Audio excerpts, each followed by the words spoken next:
السلام علیکم life changers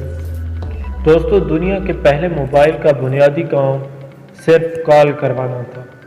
اور موبائل کی اسی پہلی نسل کو 1G یعنی فرسٹ جنریشن کا نام دیا گیا، اور اس موبائل میں کال کرنے اور سننے کے سوا کوئی دوسرا آپشن نہیں ہوتا تھا۔ پھر جب موبائلز میں SMS یعنی سینڈ میسج کا آپشن ایڈ ہوا تو اسے 2G یعنی سیکنڈ جنریشن کا نام دیا گیا۔ پھر جس دور میں موبائل کے ذریعے تصاویر بھیجنے کی صلاحیت بھی حاصل کر لی گئی تو اس ایج کے موبائل کو 3G یعنی تھرڈ جنریشن کا نام دیا گیا، اور جب بذریعہ انٹرنیٹ متحرک فلم اور موویز بھیجنے کی صلاحیت بھی حاصل کر لی گئی تو اس ایج کے موبائل کو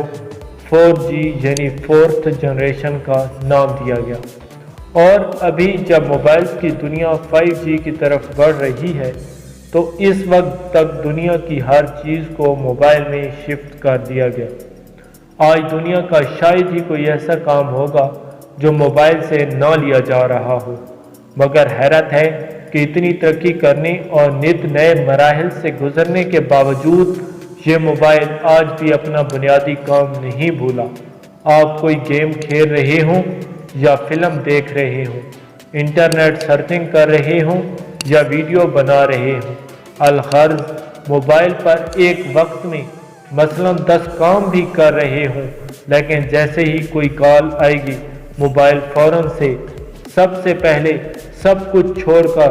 آپ کو بتاتا ہے کہ کال آ رہی ہے، یہ سن لیں، اور وہ اپنے اصل اور بنیادی کام کی خاطر باقی سارے کام ایک دم روک لیتا ہے۔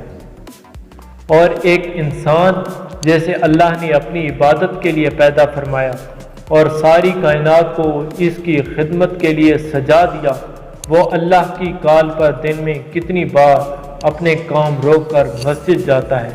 مسجد جانا تو درکنار، اب اللہ کی کال یعنی اذان پر ہم اپنی گفتگو بھی روکنا مناسب نہیں سمجھتے۔ عبادت ہر انسان اور نماز ہر مسلمان کی زندگی کا بنیادی جز ہے، جس کی موت تک کسی صورت بھی معافی نہیں۔ کاش ہم موبائل سے اتنا سا ہی سبق سیکھ لیں جسے ہم نے خود ایجاد کیا اور ایک لمحہ بھی خود سے جدا نہیں کرتے۔ دنیا کے سب ہی کام کرو مگر اپنی پیدائش کا بنیادی مقصد اللہ کی عبادت کبھی نہ بھولو۔ اذان ہوتے ہی سب کچھ روک کر مسجد چلو اور اللہ کی کال پر لبیک کہو۔ اللہ سب کو ہدایت عطا فرمائے۔